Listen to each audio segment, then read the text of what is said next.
Bienvenue à tous. Ce numéro du décryptage du journal de Kisantu est consacré à une figure bien connue du monde de l'éducation. J'ai cité Tata Lukoki, comme on aimait bien l'appeler.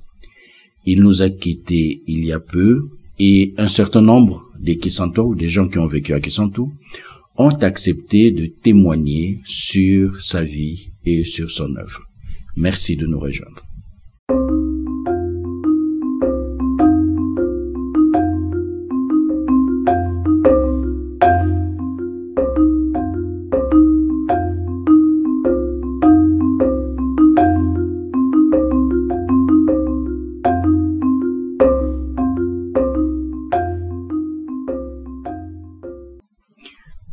Merci à tous de nous rejoindre. Mon nom est Magloire Mpembi.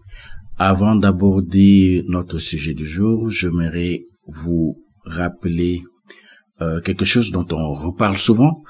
La production de l'information a un coût et le journal de Kisantu traverse aujourd'hui des moments très très difficiles. On va pas se mentir. Et nous avons vraiment besoin de votre soutien. Si 1000 personnes parmi vous nous donnent chaque mois $1, ou si 100 personnes parmi vous nous donnent chaque mois $10, nous serons à mesure de continuer à produire l'information locale de notre cité, de notre région, concernant Kisantu et ses alentours. Nous avons vraiment besoin de cette aide, nous avons besoin de cet appui. Et en plus, puisque vous êtes là devant vos écrans, vos smartphones, ou vos téléviseurs pour suivre cette vidéo, n'hésitez pas à vous abonner à toutes nos plateformes de diffusion, à liker, à partager. Cela ne vous coûte rien, mais cela nous sera d'un grand apport en termes de référencement. Encore une fois, merci et nous comptons sur votre générosité pour pouvoir poursuivre cette mission. Alors, nous parlons de la figure de Tata Lukoki, nous nous rendons hommage et le premier à donner un témoignage se trouve être le père André Rosier. André Rosier est jésuite, il a travaillé pendant une 40aine d'années, si pas plus, à Kinshasa et à Kisantu. Il s'est occupé des Bilengue à Munda. Et dans ce contexte-là, il a eu affaire à Tata Lukoki. Nous allons l'écouter parler de cet homme avec une certaine tendresse, comme vous allez le voir. Tata Lukoki, je l'ai connu parce qu'il s'adressait à moi toujours par les paroles « Révérend Père Aumônier ». Je dis « aumônier », je ne suis pas un aumônier, mais en approfondissant, j'ai découvert qu'il avait eu une formation, probablement à l'ENFU, d'un frère jésuite pour l'engagement des ouvriers dans la vie chrétienne. Et leur devise était ce que nous connaissons encore, voir, juger, agir. Et donc, c'est de là que venait ce titre Père Aumônier, parce que leur curé, leurs aumôniers, ils avaient porté ce nom. Et donc, j'avais beau dire que chez les Bilengue à Munda, on ne disait pas ça, ils continuaient à me dire Père Aumônier.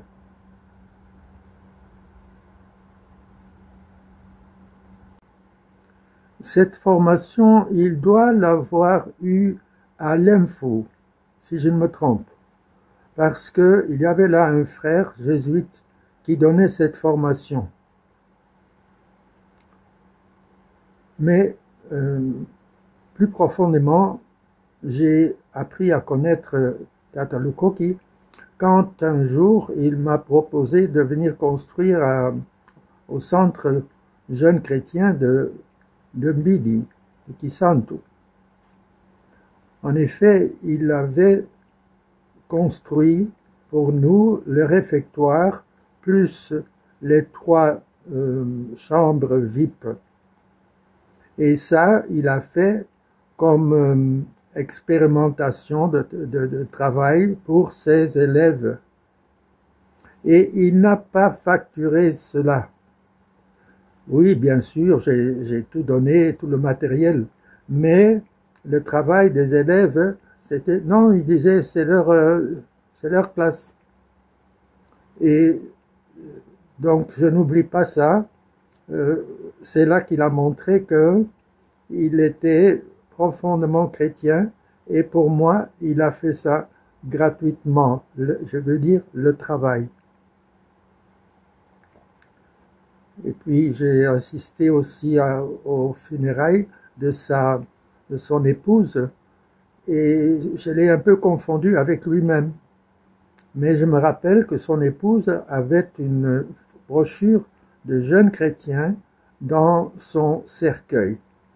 Ça, il me l'a dit lui-même.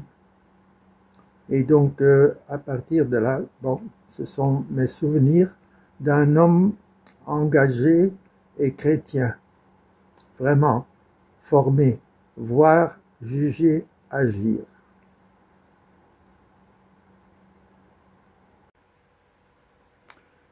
Je me rappelle maintenant plus profondément ce que j'avais oublié. Le frère qui donnait leur formation s'appelait le frère Hiers. Il était le frère jésuite. Et le mouvement dans lequel les frères les initiaient était la JOC, c'est-à-dire la jeunesse ouvrière chrétienne. Et ce frère-là a vraiment marqué la génération des encadreurs, hein, des gens comme Tata Lukoki.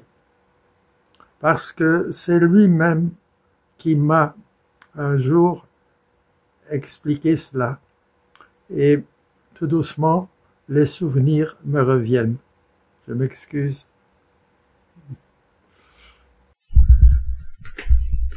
Pour le deuxième témoignage du jour, c'est celui du prof Lévin Tété.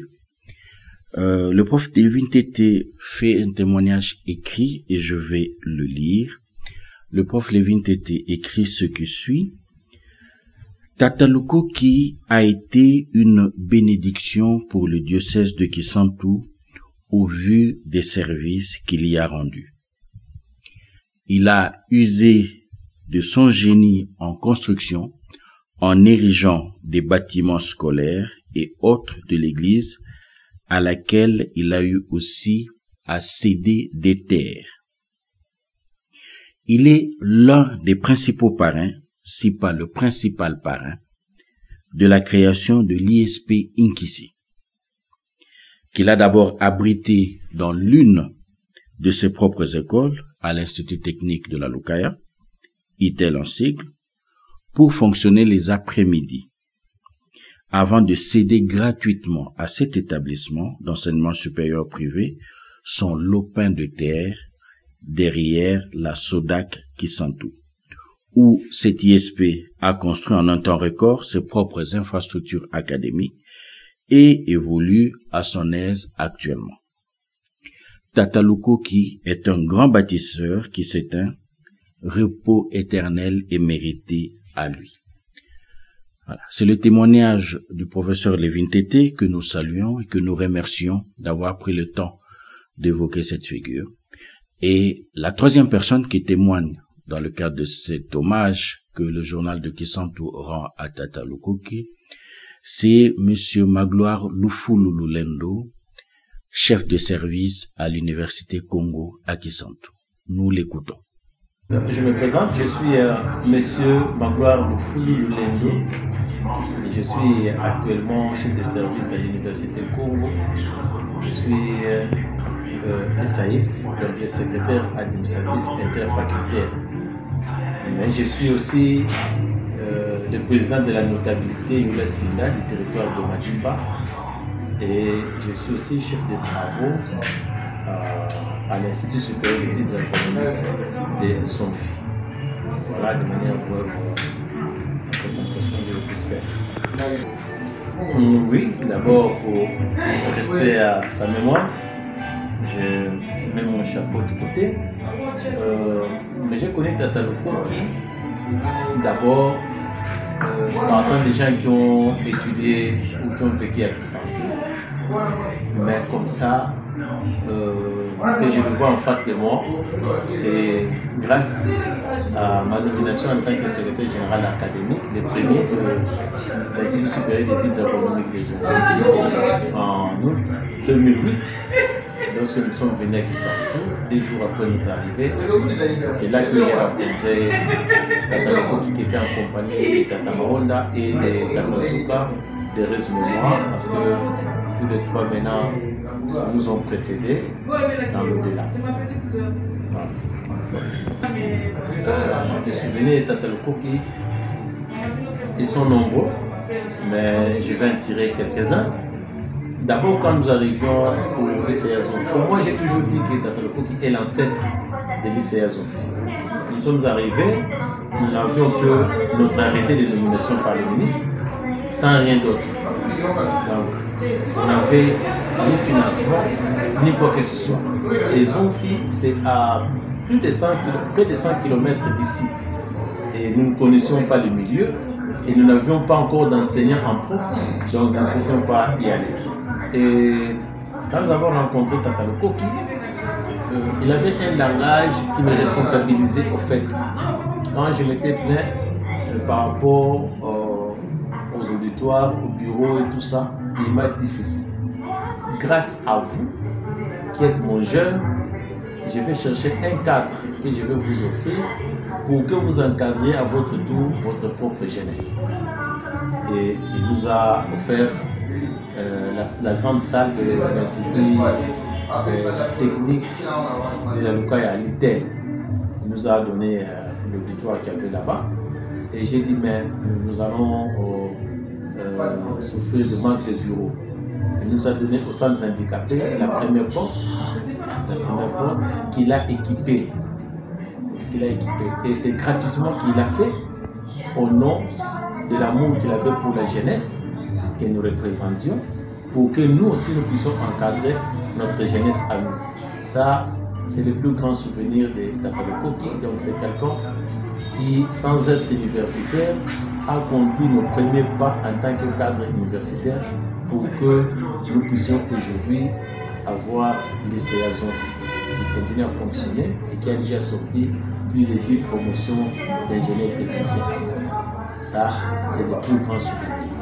Mais au-delà de ça, Tata Loco, c'est quelqu'un qui aimait la discipline, qui voulait la discipline autour de lui. Et ça, j'ai vécu ça quand il m'a reçu à l'ITEP, à l'ITP. Nous étions là en train de causer autour d'un verre d'ailleurs qu'il m'avait acheté. Et il y avait mon colis qu'il avait fait. Il y avait des mangoustans, des mangues, des safours, des arachides et tout ça. Alors il y a un papa, je crois 70 ans révolu, qui passait par là, derrière Sodan. Comme il aimait le faire, il y avait un emplacement pour qu'on puisse rester et causer. Mais il y avait un sentier qu'on avait créé qui passait par cet endroit-là.